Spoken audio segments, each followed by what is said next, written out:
சென்னை எழும்பூர் மற்றும் தாம்பரத்திலிருந்து தென் மாவட்டங்களுக்கு செல்லும் ரயில்களின் நேரம் 1/1/2026 முதல் மாற்றம் செய்யப்பட்டுள்ளது. எனவே எழும்பூர் மற்றும் தாம்பரத்திலிருந்து புறப்படும் ரயில்களின் புதிய நேரம் பற்றிய விவரம். எழும்பூர் நெல்லை எக்ஸ்பிரஸ் பழைய நேரம் இரவு 8:40, புதிய நேரம் இரவு 8:50. எழும்பூர் சோழன் எக்ஸ்பிரஸ் பழைய நேரம் காலை 7:45, புதிய நேரம் 8 மணி. எழும்பூர் பொதிகை எக்ஸ்பிரஸ் பழைய நேரம் 8:10 PM, புதிய நேரம் 7:35, முன்கூட்டியே கிளம்புகிறது. எழும்பூர் ராமேஸ்வரம் எக்ஸ்பிரஸ் பழைய நேரம் இரவு 7:15, புதிய நேரம் 8:35. எழும்பூர் வைகை எக்ஸ்பிரஸ் பழைய நேரம் மதியம் 1:45, புதிய நேரம் மதியம் 1:15, முன்கூட்டியே கிளம்புகிறது.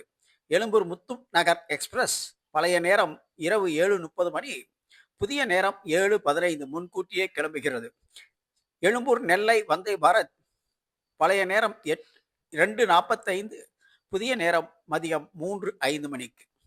தாம்பரம் குருவாயூர் எக்ஸ்பிரஸ் பழைய நேரம் 10:40 எழும்பூரிலிருந்து தற்பொழுது தாம்பரத்திலிருந்து 11:07 மணிக்கு காலை புறப்படும். தாம்பரம் அனந்தபுரி எக்ஸ்பிரஸ் இரவு 8:17க்கு தாம்பரத்திலிருந்து புறப்படும். எனவே பயணிகள் இவற்றை குறித்து அதற்கேற்றபோல் தங்கள் பயண திட்டங்களை தீட்டிக் கொள்ளும்படி கேட்டுக்கொள்ளப்படுகிறது.